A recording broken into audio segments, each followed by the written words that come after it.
আজ আমি কিছু পৌরাণিক ঘটনা নিয়ে এসেছি।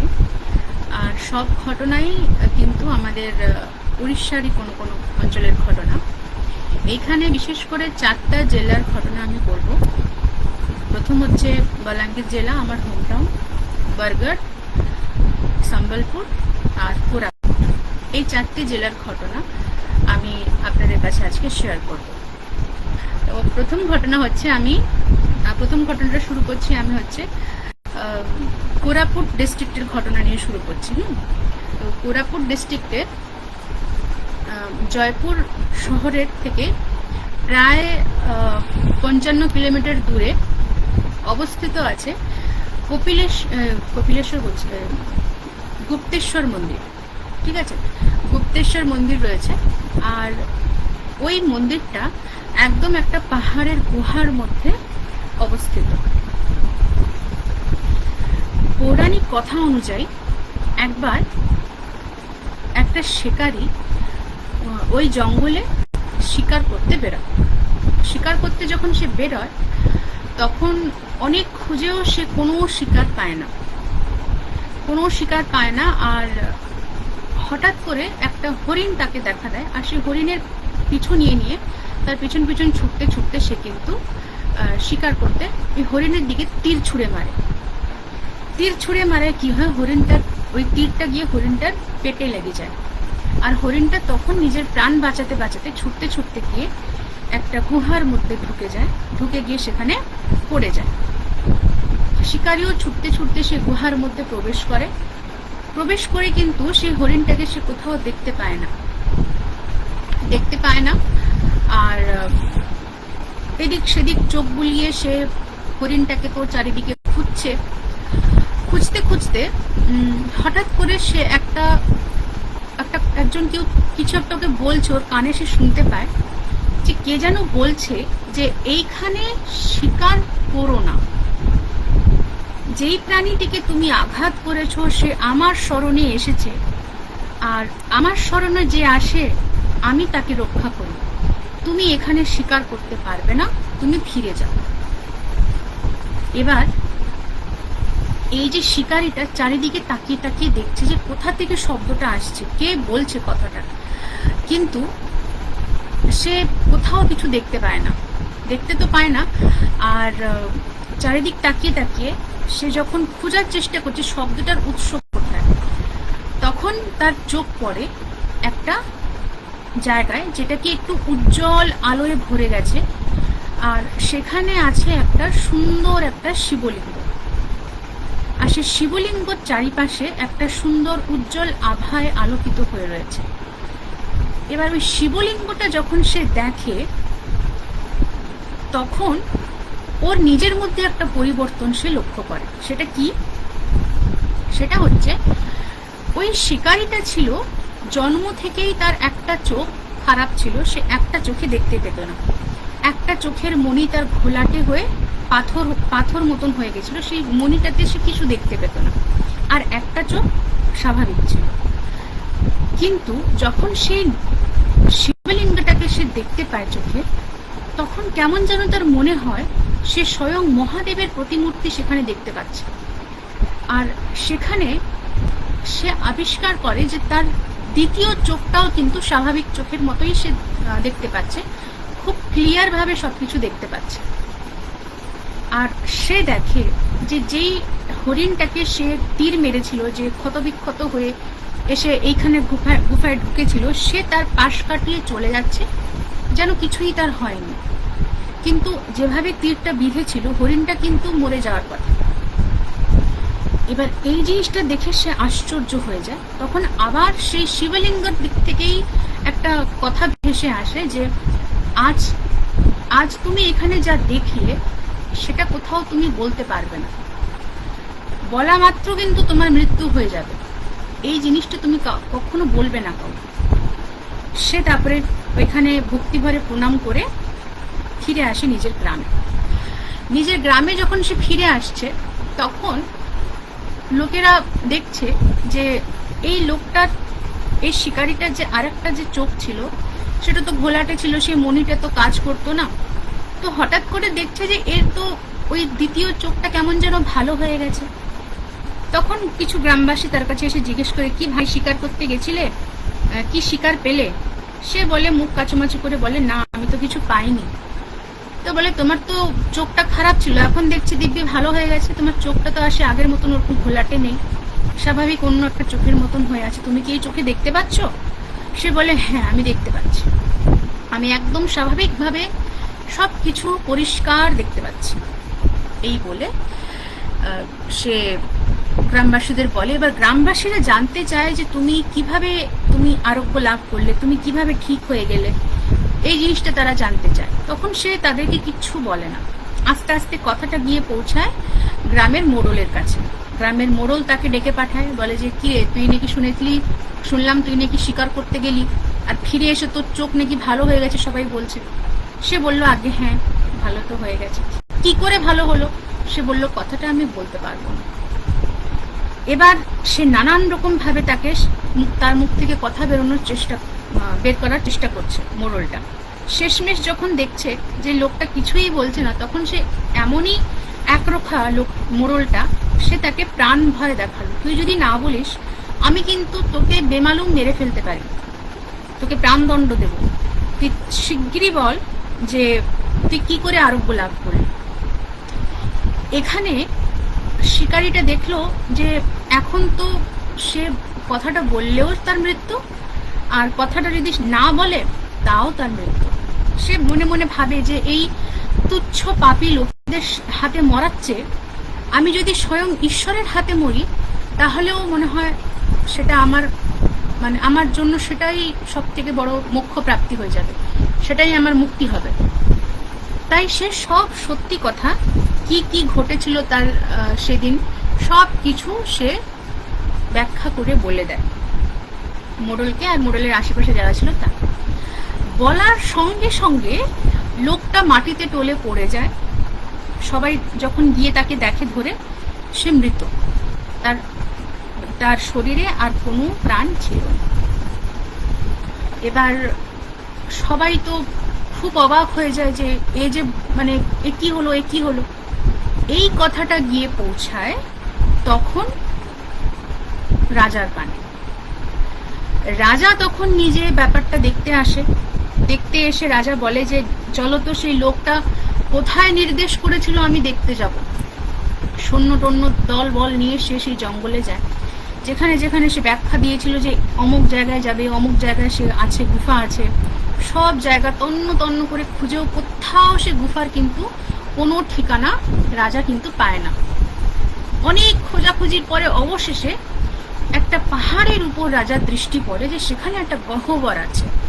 রাজা সেখানে খুব কষ্টে মষ্টে উঠে সে গুহার মধ্যে ঢোকে, আর অবশেষে সেই জ্যোতির্লিঙ্গর দর্শন পায়।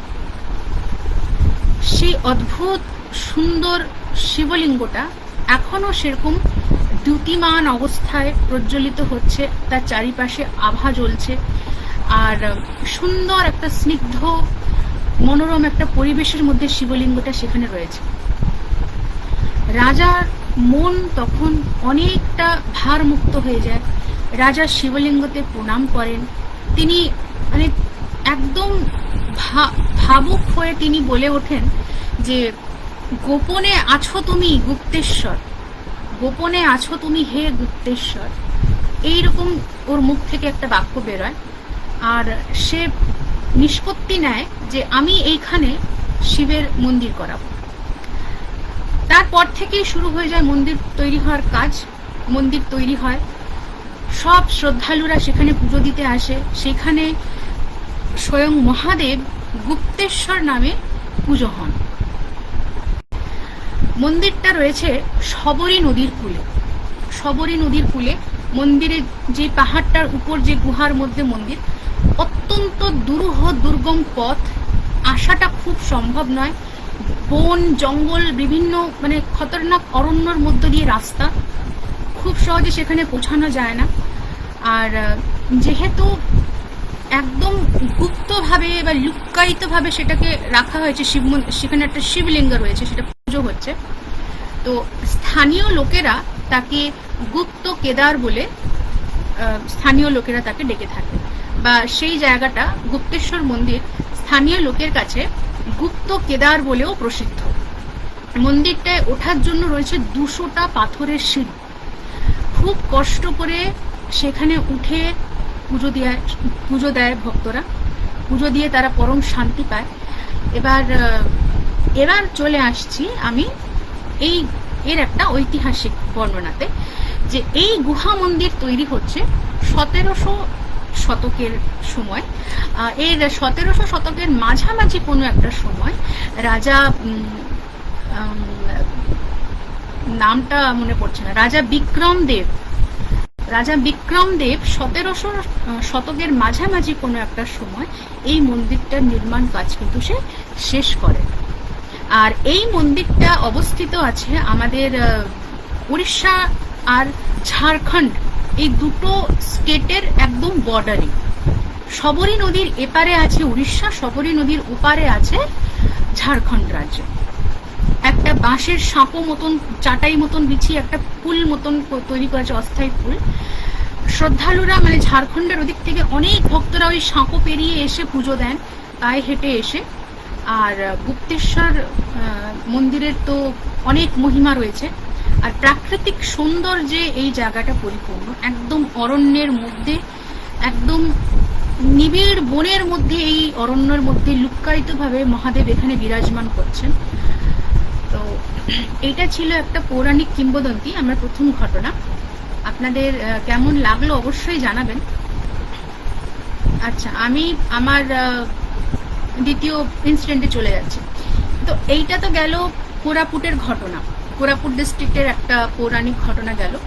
এবার আমি চলে আসব সম্বলপুর ডিস্ট্রিক্টের একটা ঘটনা নিয়ে।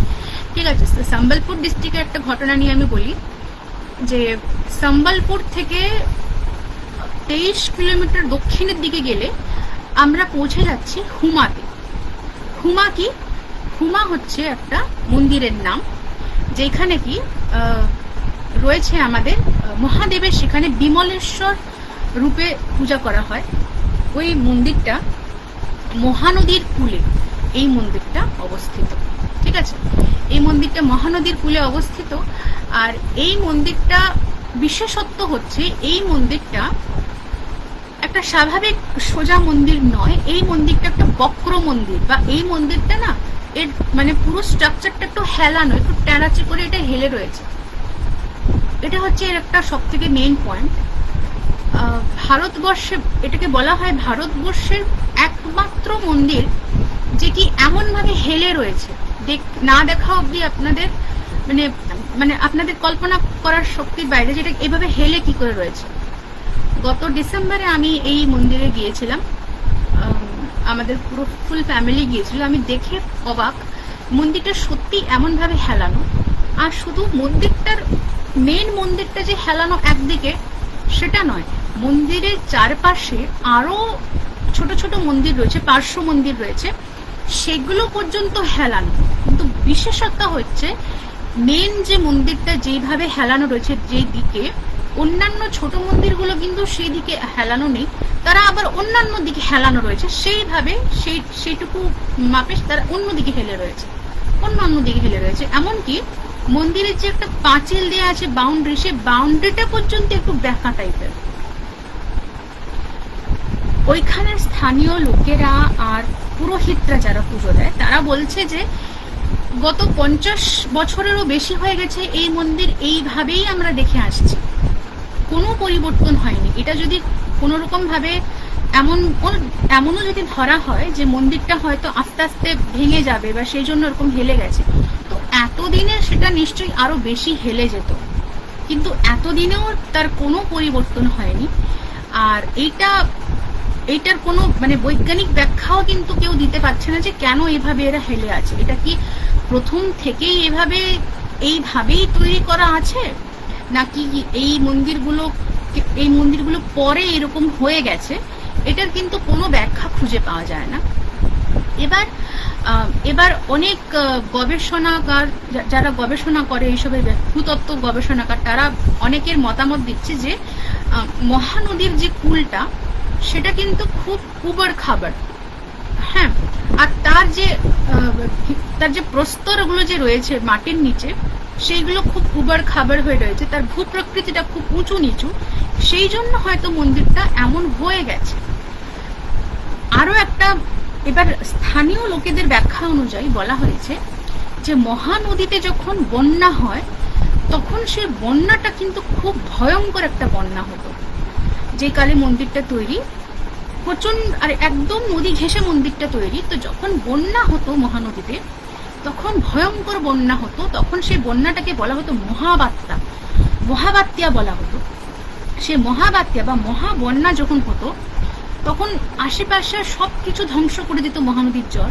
আর মহানদীর ভিতরে বড় বড় চট্টান রয়েছে, বড় বড় পাথর চট্টান টাপু মতন হয়ে আছে, সেই চট্টানের জল বাড়ি খেয়ে খেয়ে যা ঢেউ সৃষ্টি করতো, মানে সেটা মারাত্মক, মারাত্মক ঢেউ, মারাত্মক স্রোত, মারাত্মক তবাহি হয়ে যেত চারিদিকটা।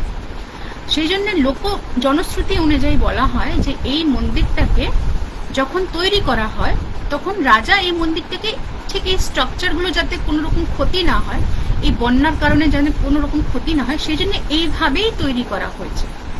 এইটা কিন্তু স্থানীয় লোকেদের মুখে আমরা শুনতে পাই। এবার কি হয়েছে, এই পৌরাণিক কথায় চলে আসছে, ঠিক আছে। এই মন্দিরটার কিংবদন্তি কি? তো সম্বলপুরের কুদোপালি বলে একটা গ্রাম, সেই গ্রামে বাস করতো একটা ফ্যামিলি যাদেরকে বলা হতো হোতা ফ্যামিলি। এবার হোতা ফ্যামিলি মানে, হোতা হচ্ছে একটা সারনেম বা একটা উপনাম, পদবী, যেটা বলে যে মুখার্জি, ব্যানার্জি যেরকম পদবী থাকে ওরকম একটা পদবী হোতা। তো হোতা পরিবার বাস করতো। হোতা পরিবারে একটা গাই ছিল, সে গাইটা চড়ানোর জন্য একটা রাখাল রাখা হয়েছিল।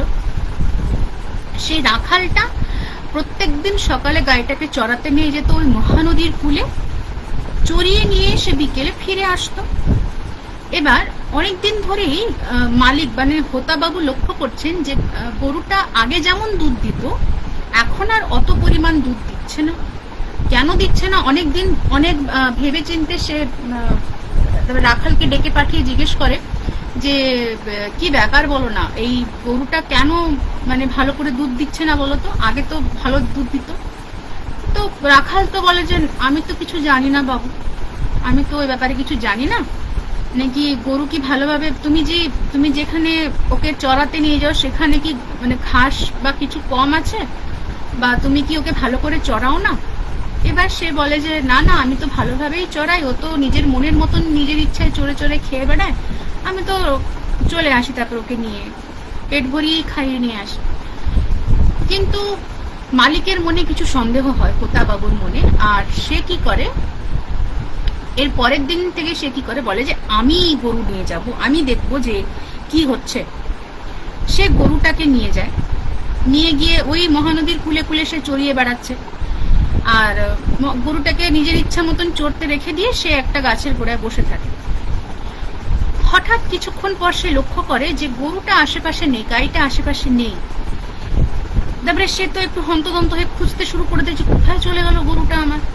এদিক ওদিক খুঁজতে খুঁজতে সে দেখতে পায় মহানদীর একদম তীরে, মহানদীর একদম কূলে একটা পাথর বা একটা শিলাখণ্ডের মানে উপর অংশর মানে উপরে ছায়া মতন করে গরুটা কিন্তু দাঁড়িয়ে রয়েছে, আর তার বাঁট থেকে মানে দুধের পুরো ধারা বয়ে বয়ে বয়ে বয়ে সে শিলাখণ্ডটাকে পুরো ভিজিয়ে দিচ্ছে। এবার মালিক আরো কাছে যায়, হোতাবাবু আরো কাছে গিয়ে দেখতে পায় যে সেই শিলাখণ্ড কোনো সাধারণ শিলাখণ্ড না, অর্ধেক মাটিতে গেড়ে রয়েছে আর তার অর্ধেক অংশ বাইরে বেরিয়ে আছে একটা খুব সুন্দর মসৃণ আকৃতির একটা শিবলিঙ্গ। আর সেই শিবলিঙ্গতে ওর গরু গিয়ে দুধ ঢালছে নিজে থেকে। এইটা দেখার পর ওর যে সন্দেহটা কেটে যায়, সে তো বলে যে এখানে স্বয়ং ঈশ্বর এখানে পুজো পাচ্ছেন। তারপর থেকে সে গরুটার দুধ দুয়ে এনে নিজে থেকেই সেখানে জল মানে দুধ ঢালতে শুরু করে। সেই হোতাবাবু নিজে এসে দুধ ঢালে, সে সেখানে এসে পূজার্চনা করে। আস্তে আস্তে এই কথাটা পুরো গ্রামে ছড়িয়ে যায়। পুরো গ্রামে ছড়িয়ে যাওয়ার পর এই কথাটা তখন সম্বলপুরের রাজার কানে পৌঁছায়।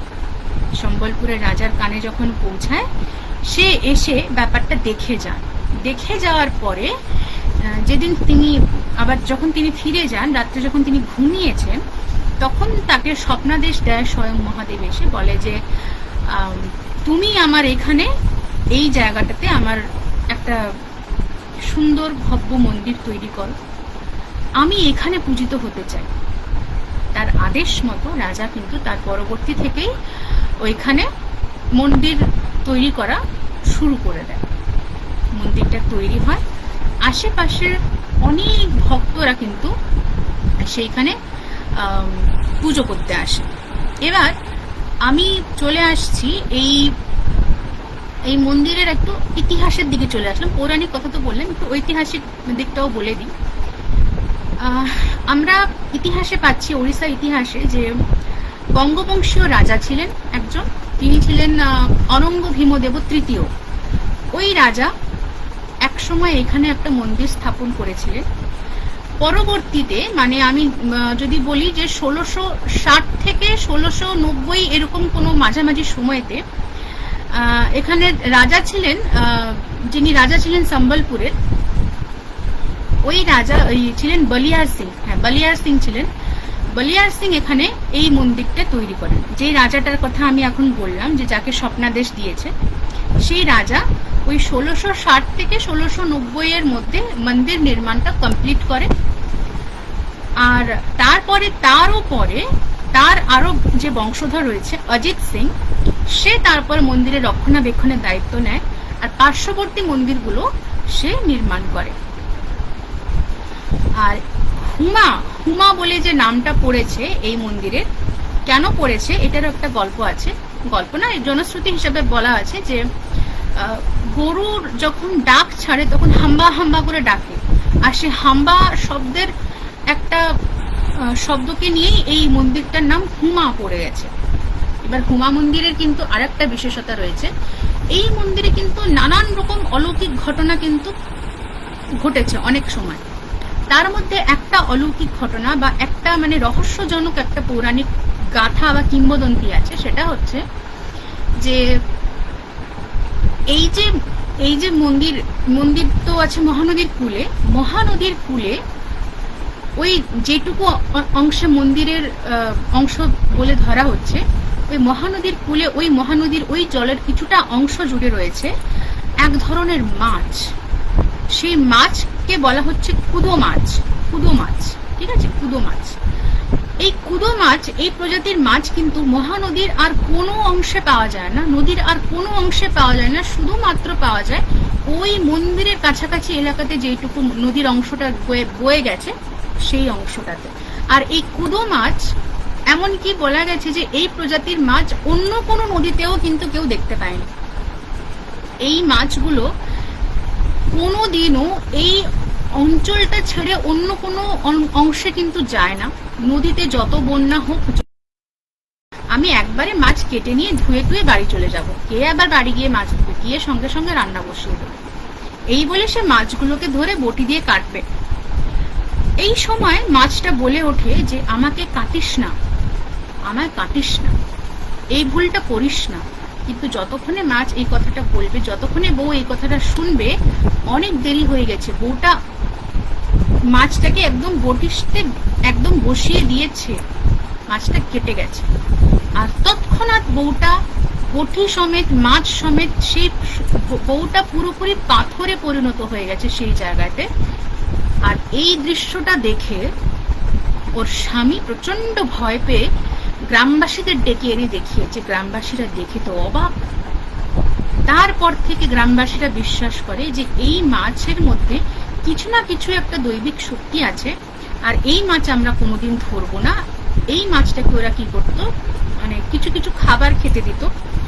এখনো যদি আপনারা কোনোদিন সম্বলপুর যান, হুমা মন্দিরে যান, হুমা মন্দিরের পেছনেই রয়েছে মহানদী পুরোটা, আর সেখানে নৌকায় করে আপনারা যেতে পারবেন, যেখানে সেই বুড়িটা বসে বসে, সে বউটা বসে বসে মাছ কেটেছিল সেই জায়গাটা।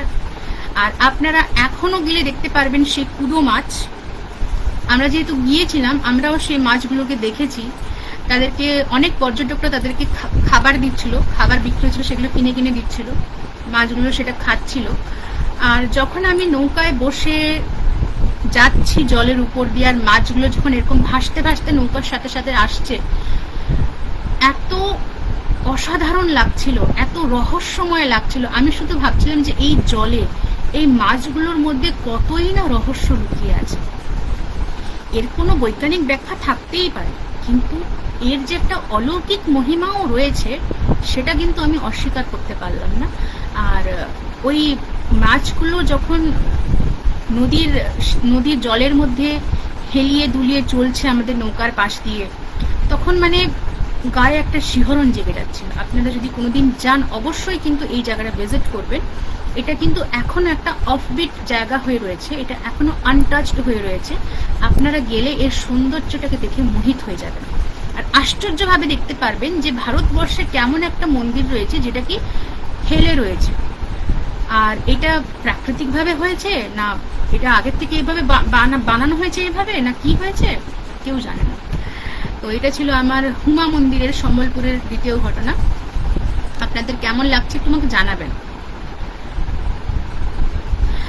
শ্রীময়ী মুখার্জি লিখছেন হ্যালো হ্যালো।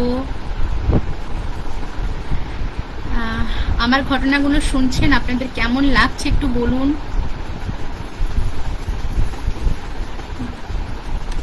যারা এখনো জয়েন করেননি তারা পরে নিশ্চয়ই রেকর্ডেড ভার্জনটা শুনে নেবেন।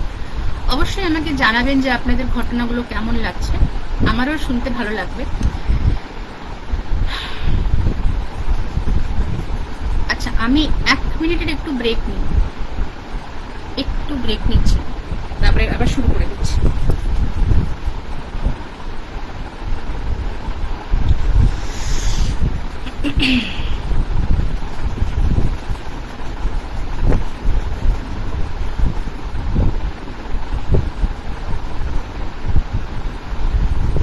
শ্রীময়ী লিখছেন খুব সুন্দর ছিল গল্পটা দিদি, থ্যাংক ইউ সো মাচ। আরো ঘটনা রয়েছে, শুনতে থাকুন, আশা করি ভালো লাগবে। এরপর আমি চলে আসছি আমার হোম টাউন বালাঙ্গীর ডিস্ট্রিক্টে। ঠিক আছে, এবার এখানে বালাঙ্গীর ডিস্ট্রিক্ট আর বরগড় ডিস্ট্রিক্ট কিন্তু একদম পাশাপাশি।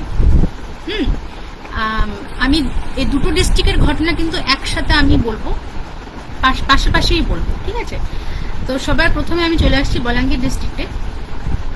বালাঙ্গীর ডিস্ট্রিক্টে গন্ধমার্দন পর্বতের পাদদেশে রয়েছে হরিশঙ্কর মন্দির। আর এবার গন্ধমার্দন পর্বত কোনটা বলুন তো? ওই যে রামায়ণে যেটা হনুমান যে গন্ধমার্দন পর্বত একদম তুলে নিয়ে যাচ্ছিলেন উড়ে উড়ে, বিশ্বাস করা হয় ওরই উত্তর ভাগের একটা অংশ পড়েছে এইখানটাতে। আর ওই ভাগের ওই যে পর্বতটা মানে যে অংশটা পড়েছে সেটা এখানে গন্ধমার্দন পর্বত রূপেই আমরা সেটাকে চিনি। এবার এই গন্ধমার্দন পর্বতের দক্ষিণ পাশে রয়েছে বালাঙ্গীর ডিস্ট্রিক্ট শুরু হয়ে যাচ্ছে, আর গন্ধমার্দন পর্বতের অপোজিট পাশে মানে উত্তর অংশটা শুরু হয়ে যাচ্ছে বরগড় ডিস্ট্রিক্টের মধ্যে পড়ে যাচ্ছে। ঠিক আছে, এবার এই যে দক্ষিণ ভাগে যেই অংশটা রয়েছে এই অংশটায় একদম পাহাড়ের নিচে পাদদেশে রয়েছে হরিশঙ্কর মন্দির। হরিশঙ্কর মন্দিরে পূজিত হন স্বয়ং বিষ্ণু আর শিবের যুগল মূর্তি। পাহাড়ের থেকে একটা সুন্দর ঝর্ণা বয়ে এসেছে। বিশ্বাস করা হয় যে আমার ওই পাহাড়ে যত ঔষধীয় গাছ রয়েছে ওই সবের শেকড় ধোয়া জল ওই যে প্রবাহিত হয়ে এসেছে ওই ঝর্ণাটাতে স্নান করে অনেক দুরারোগ্য রোগ সেরে যায়। অনেকে ওইখানে গিয়ে স্নান করে তারপরে হরিশঙ্করের পুজো দেন। এবার বলি যে এটার প্রতিষ্ঠাতা ছিলেন রাজা বৈজাল দেব সিং দেও, যে কি পাটনা রাজা ছিলেন। এবার পাটনা রাজা কেন বলা হচ্ছে? বালাঙ্গীর ডিস্ট্রিক্ট, বরগড় ডিস্ট্রিক্ট আর কলাহান্ডি এগুলো সব মিলে প্রাচীনকালে এটা ছিল কোশল রাজ্য। এটাকে বলা হতো কোশল রাজ্য। আর কোশল রাজ্যের রাজধানী ছিল এই পাটনাগড়। পাটনাগড় এখনো রয়েছে। বালাঙ্গীর থেকে কিছু দূরে অবস্থিত হচ্ছে পাটনাগড়, যেটাকে এখন একটা ভালো একটা উন্নত শহর হয়ে গেছে। আর তখন বালাঙ্গীর ছিল না, তখন ছিল কোশল রাজ্য। আর কোশল রাজ্যের রাজধানী ছিল পাটনাগড়। যেহেতু পাটনাগড়, তাই ওখানে রাজাকে বলা হতো পাটনা রাজা। পাটনা রাজা তখন ছিলেন বৈজাল দেব সিংদেও। বৈজাল দেব সিংদেও এই মন্দিরটা তৈরি করান। ওনার রানী যিনি ছিলেন দুর্লভ দেবী সিংদেও, ওনার নির্দেশে পুরো মন্দিরটা তৈরি হয়। গেল। এবার এই মন্দিরের পৌরাণিক ঘটনায় আমি আসছি। কিংবদন্তি অনুযায়ী এই যে মন্দিরটা তৈরি হচ্ছে, এই মন্দিরটাতে আগে এই যে পাহাড়টা ছিল, মানে এইখানে একদম বন জঙ্গলে একদম অরণ্যে পরিপূর্ণ। তো পাশে যে খপরাখোল বলে একটা গ্রাম ছিল, যেটা কি এখন একটা বড় শহর হয়ে গেছে খপরাখোল, সেই খপরাখোল গ্রামে এক দম্পতি বাস করত। তারা ছিল কন্ধ সম্প্রদায়ের মানুষ। কন্ধ হচ্ছে ওইখানকার স্থানীয় আদিবাসী সম্প্রদায়, কন্ধ বলে একটা জনজাতি। সে কন্ধ সম্প্রদায়ের লোক ছিল। সেখানে বসুদেব আর রধুনা বলে দুই স্বামী স্ত্রী থাকতো। তারা খুব দরিদ্র, খুবই গরিব। তারা ওই জঙ্গলে জঙ্গলে গিয়ে কন্দমূল সংগ্রহ করে নিয়ে এসে সেগুলো খেত। তো একদিন তারা গেছে কন্দমূল সংগ্রহ করতে করতে, তখন পুরো সন্ধ্যা হয়ে গেছে। জঙ্গলের যেই অংশতে তারা কন্দমূল সংগ্রহ করছে, মানে পাহাড়ের যেই অংশতে তারা কন্দমূল সংগ্রহ করছে, মানে জঙ্গলের যে অংশতে, হঠাৎ করে যখন বসুদেব যখন এরকম শাবল দিয়ে এরকম করে খোঁচা মেরেছে, একটা ভারী কোনো কিছু, একটা পাথর বা সেরকম কিছু একটাতে ওই শাবলটা কিন্তু লেগেছে আর শব্দ হয়েছে।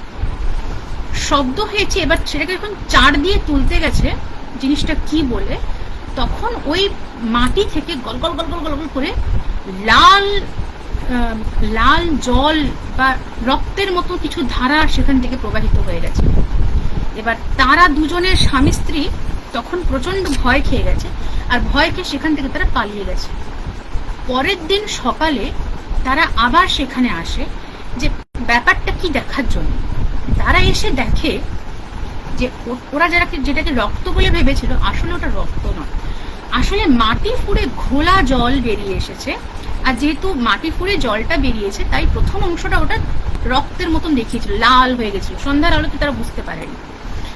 আর পরের দিন যখন তারা দেখছে ওইখান থেকে জল বেরোচ্ছে, অঝরে জল বেরোচ্ছে, ঝরঝর ঝরঝর ঝরঝর করে একটা ধারা প্রবাহিত হয়ে পাহাড় দিয়ে নিচে নেমে যাচ্ছে, পাহাড়ের পাদদেশ দিয়ে নিচে নেমে যাচ্ছে। এবার ওই অংশটাকে তারা যখন খোদাই করার চেষ্টা করে, তখন তারা পায় ওখানে শিব আর বিষ্ণুর মূর্তি রাখা আছে। এটা দেখে তারা তো বুঝতে পেরে যায় ব্যাপারটা এখন কি। তারা এই ব্যাপারটা সবাইকে জানায়, গ্রামবাসীদের জানায়। এবার গ্রামবাসীদের ভিতরে এটা আলোচনা হতে হতে হতে হতে একটা সময় তারা রাত্রে স্বপ্ন পায়, সেই দম্পতি রাত্রে স্বপ্ন পায় যে তোরা আমার পুজো দিবি, তোরাই আমার পুজো দিবি, এই বলে কিন্তু আর তারা স্বপ্ন পায়। আর ওরা কি করে তারপর থেকে নিয়মিত সেখানে গিয়ে পুজো দেয় সে মূর্তিতে। আর এইদিকে পাটনা রাজা, এই যে বৈজাল দেব সিংদেও, একেও নাকি স্বপ্নাদেশ দেয়। স্বয়ং বিষ্ণু আর স্বয়ং শিব দুজন একসাথে এসে তাকে স্বপ্ন দিয়ে বলে যে এই যুগল মূর্তির দর্শন তুই যে পাচ্ছিস স্বপ্নে, এটার একটা কারণ আছে। অমুক জায়গায় অমুক স্থানে আমি অবস্থান করছি, তুই এখানে আমার পুজো দেওয়ার ব্যবস্থা কর, তুই এখানে আমার মন্দির তৈরি করে দে। রাজা তার পরের দিনই ওখানে চলে যায়, গিয়ে ওখানে সুন্দর একটা মন্দির তৈরি করে। আর ওই দিন থেকে ওই জায়গাটা হরিশঙ্কর মন্দির বলে প্রসিদ্ধ হয়ে যায়। তো এইটা গেল হরিশঙ্করের একটা ঘটনা। এবার আমি চলে আসছি এর বিপরীতে একটা মন্দির রয়েছে, যেটা কি এই বৈজাল সিংদেওই তৈরি করেছেন। সেটারও একটা কিংবদন্তি রয়েছে। আমি তো বললাম যে গন্ধমার্ধর পর্বতের দক্ষিণ পার্শ্বে রয়েছে বলাঙ্গীর ডিস্ট্রিক্ট, আর সেই ওই ঢালটাতেই রয়েছে হরিশঙ্কর মন্দির। এবার উত্তরার্ধে উত্তর পাশে রয়েছে বরগড় ডিস্ট্রিক্ট শুরু হয়ে যাচ্ছে। এবার ওই পর্বতের অপোজিটেই যে পর্বতের পাদদেশেই রয়েছে নৃসিংহনাথ মন্দির। নৃসিংহনাথ মন্দিরকেও এই বৈজাল দেব সিংদেওই তৈরি করেছিলেন। আর এই মন্দিরের উচ্চতা হচ্ছে ৪৫ ফুট। ঠিক আছে। আর গন্ধমার্দন পর্বতের অপূর্ব দৃশ্য সেখানে ওই ওই নরসিংহনাথ মন্দিরে আমি নিজেও গিয়েছিলাম, আমার বিয়ের আগেই গিয়েছিলাম, ওখানে দুবার গিয়েছিলাম। তো নরসিংহনাথ মন্দিরে ওইখানে নেমে যখন গন্ধমার্দন পর্বতটাকে দেখা হচ্ছে, পিছনে এই তো সামনে মন্দির, পিছনে পুরো পাহাড়, আর পাহাড় থেকে ঠিক সেম ভাবে ঝরে আসছে একটা ঝর্ণা, একটা জলস্রোত। সেখানে প্রচুর লোক স্নান করছে, ধাপে ধাপে সেই মন্দিরটা এগিয়ে যাচ্ছে পাহাড়ের দিকে। মন্দিরে পুজোও দিয়েছিলাম, পাহাড়ে উঠেছিলাম, পাহাড়ে উঠে একটা জায়গায় মানে পুরো মানে একটা সমতল জায়গা আছে, সেখানে একটা পাথরে যে চট্টানগুলোতে না, এই চট্টানগুলোতে বিভিন্ন রকম আকৃতি রয়েছে, মানে খোদাই করা করা বিভিন্ন দেব দেবীর আকৃতি রয়েছে, যেটা দেখে বোঝা যায় যে এর কোনো ঐতিহাসিক কোনো একটা ইতিহাস রয়েছে। এবার এই তো গেল, এবার আসছি আমি, এবার বলছি যে এই মন্দিরটা কিভাবে ইয়ে হয় আর কি, পৌরাণিক ব্যাখ্যা কি আছে। যেমন আমি বলেছিলাম হরিশঙ্করের যে ঘটনাটা ছিল, ওখানে যেরকম দুজন একটা কন্ধ দম্পতি তারা এসে এই জিনিসটা আবিষ্কার করতে পেরেছে, তো এইখানেও দুজন গরিব দরিদ্র দম্পতি তারাও এরকম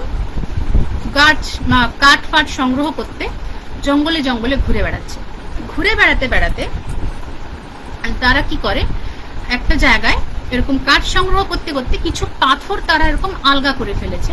পাথর আলগা করে ফেলে তারা দেখতে পাচ্ছে যে কিছুটা অংশ মাটির ভেজা, কিছুটা অংশ মাটির ভেজা, আর সেই ভেজা অংশটাকে যখন তারা এরকম তুলে এনেছে, তখন সেখান থেকে ওই নৃসিংহনাথ দেবের একটা মূর্তি তারা খুঁজে পেয়েছে, আর ওই জায়গাটা থেকে জল বেরোতে শুরু করেছে। এবার জল বেরোতে যখন শুরু করে, তখন তারা সেই মূর্তিটাকে নিয়ে তো চলে আসে, বা চলে এসে সেখানে পুজোর কোনো একটা ব্যবস্থা তারা করেছিল, তারা প্রত্যেকদিন গিয়ে সেখানে পুজো দিত, আর গ্রামের সকলকে তারা বলে এই ব্যাপারটা। এবার এরও পরে আবারও সেই রাজাকে ওইভাবে স্বপ্নাদেশ দেওয়া হয় যে নৃসিংহনাথের মন্দির তৈরি করতে হবে, রাজা এসে মন্দিরটা তৈরি করেন। এবার আর একটা জনশ্রুতি অনুযায়ী, একদম পুরাকালের জনশ্রুতি অনুযায়ী, পৌরাণিক কথা অনুযায়ী, ওই অঞ্চলে একটা দৈত্য তখন থাকতো, তার নাম ছিল মুশিক দৈত্য। মুশিক দৈত্য কি হয়েছে, সে ওই স্থানের লোকেদের উপর অনেক অত্যাচার করত, অনেক অত্যাচার করত, আর তার অত্যাচারে অতিষ্ঠ হয়ে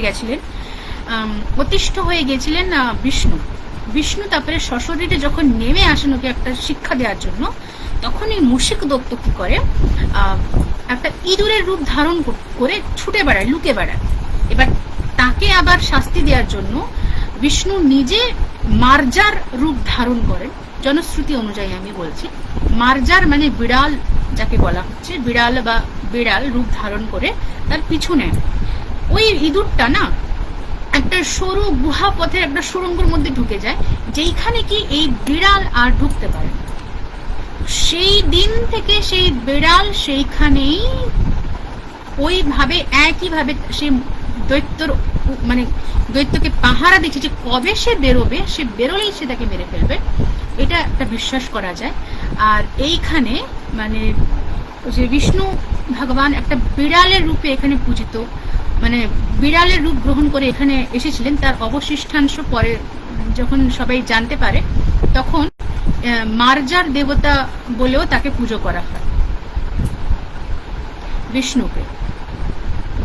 আর তারপরে মন্দির যখন গঠন করা হয়, তখন দুটো পার্টে গঠন করা হয়। একটাতে মানে একটা তো হচ্ছে জগমোহন বলতে হচ্ছে মন্দিরের ফ্রন্ট এরিয়াটা, যেখানে কি তিনটে দিক আছে, এই পাশে একটা দিক, এই পাশে, আর সামনে দিয়ে একটা দিক, এরকম প্রবেশ 3টে দ্বার আছে, 4টে পিলার আছে।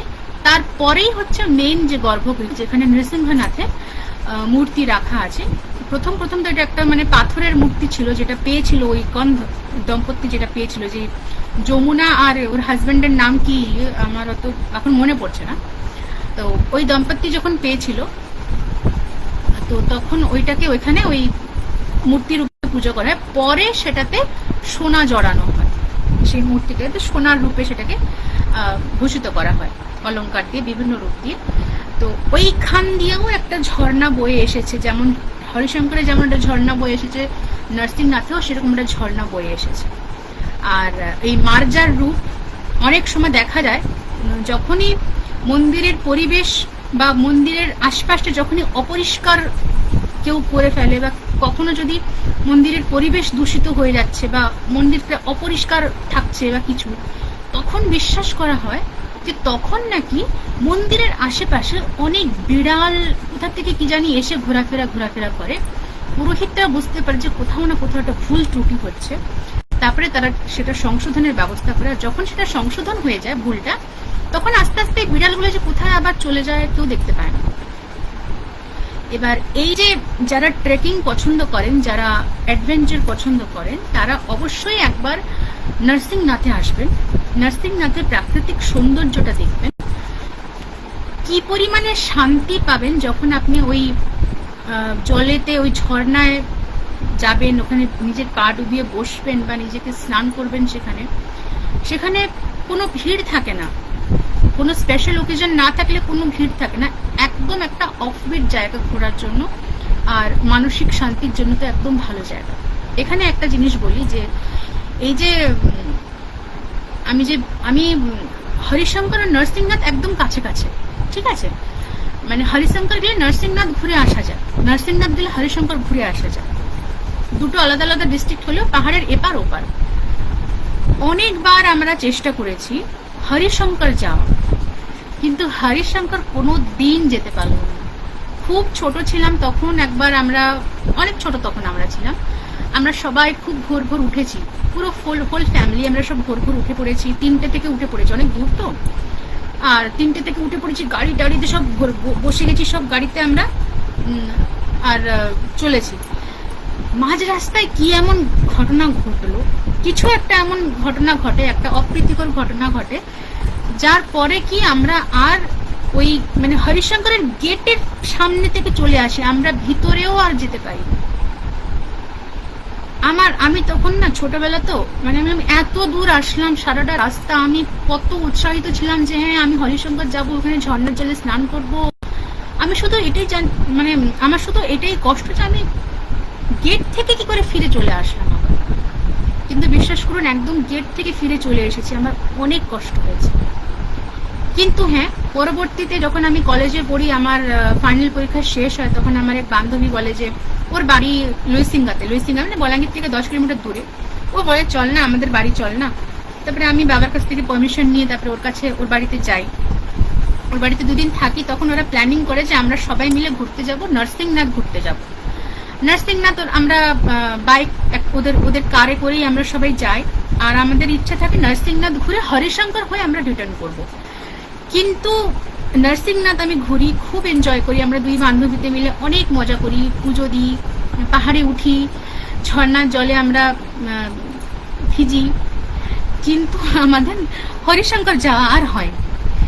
এবার বলে রাখি যে এরপরে যখন আমার বিয়ে ঠিক হয়ে গেছে আর কি, আমার কয় মাস পরে বিয়ে, আমি একটা স্কুলে জব করতাম। তো সেই স্কুল থেকে আমাদের সব কলিগরা মিলে আমাকে ফেয়ারওয়েল দেবে। তারা ঠিক করে যে তাহলে চল আমরা সবাই মিলে ঘুরে আসি, হরিশঙ্কর নরসিংনাথ ঘুরে আসি। ভালো কথা। তো সবাই বলে যে আমরা আগে নরসিংনাথ যাব, তারপরে আমরা হরিশঙ্কর যাব। কিন্তু হয়ে যায় উল্টো। আমরা গাড়িতে বসেছি, মাঝ রাস্তায় মানে সবকিছু উল্টো পাল্টা হয়ে যায়। আমরা মানে সবাই বলে যে না আগে আমরা পত্রা ড্যাম যাবো। বরগড় ডিস্ট্রিক্টেই একটা মানে নদীর উপরে একটা ড্যাম করা আছে, সেই ড্যামটাকে পত্রা ড্যাম বলা হয়। ওটা হচ্ছে বরগড় ডিস্ট্রিক্টের মানে একদম মানে উড়িষ্যার বর্ডারে ওটা। তো ওইটাতে আমরা পত্রা ড্যাম চলে যাই। ওখানে ড্যামের উপরটা একটা সুন্দর মন্দির থাকে, সেটা দেখি। ওইখানে আমাদের পুরো পিকনিক স্পট থাকে, আমাদের খাওয়া দাওয়া সবকিছু হয়ে ফিরে আসতে আসতে আমাদের অনেক লেট হয়ে যায়। আমরা নরসিংনাথটা দেখি, নরসিংনাথটা পুরোটা আমরা দেখি, পাহাড়ে উঠি, মন্দিরে ঢুকি, সব দেখলাম। কিন্তু এতটাই অন্ধকার হয়ে গেছে তখন যে আমরা আর হরিশঙ্কর আর যেতে পারি না। আমার আবার একটা অফসোস থেকে গেল যে আমার হরিশঙ্কর দর্শনটা কেন যেন হচ্ছেই না। যতবার পরিকল্পনা করছি হরিশঙ্কর যাব, কিন্তু হরিশঙ্কর আর যাওয়া হচ্ছে না। তো আমি এখানে 4টে ডিস্ট্রিক্টের ঘটনা বললাম। পৌরাণিক ঘটনা বললাম। এরকম উড়িষ্যায় অনেক এমন এই ধরনের মানে মন্দির রয়েছে যেগুলোর সাথে অনেক কিংবদন্তি জড়িত আছে, যেটা কি কেউ জানেই না এ ব্যাপারে, স্থানীয় লোক ছাড়া কেউ জানে না। আমরা যারা যারা জানি, আমি হয়তো শুনেছি, কোনোদিন যাওয়া হয়নি। যেমন গুপ্তেশ্বরের ব্যাপারটা অনেক শুনেছি, আমার ছোট কাকু গুপ্তেশ্বর গেছে, কিন্তু আমার কোনোদিন যাওয়া হয়নি। আমার যাওয়া হয়েছিল নরসিংনাথে গেছি, আর ওই হুমা মন্দিরে গেছি। আর হুমা মন্দিরও আমি দুবার গেছি, একবার তখন আমার বিয়ে হয়নি গেছিলাম, আর একবারই লাস্ট ডিসেম্বরে গেলাম। তো একদম থ্রিল্ড একটা এক্সপিরিয়েন্স ছিল। আবার সম্বলপুরে আছে সমলেশ্বরী মায়ের মন্দির, মানে পশ্চিম উড়িষ্যার অধিষ্ঠাত্রী দেবী হলেন মা সমলেশ্বরী। আমি পরে কোনোদিন একবার মা সমলেশ্বরীর একটা মানে পৌরাণিক ঘটনা, কিভাবে মা সমলেশ্বরীর মন্দির স্থাপন করা হয় সম্বলপুরে, সেটা একদিন বলবো। এখন আর বলতে পারছি না। আমি 4টে ঘটনা পুরো একদম প্রিপেয়ার্ড হয়েছিলাম বলার জন্য, আর এই 4টে ঘটনা আমি বললাম।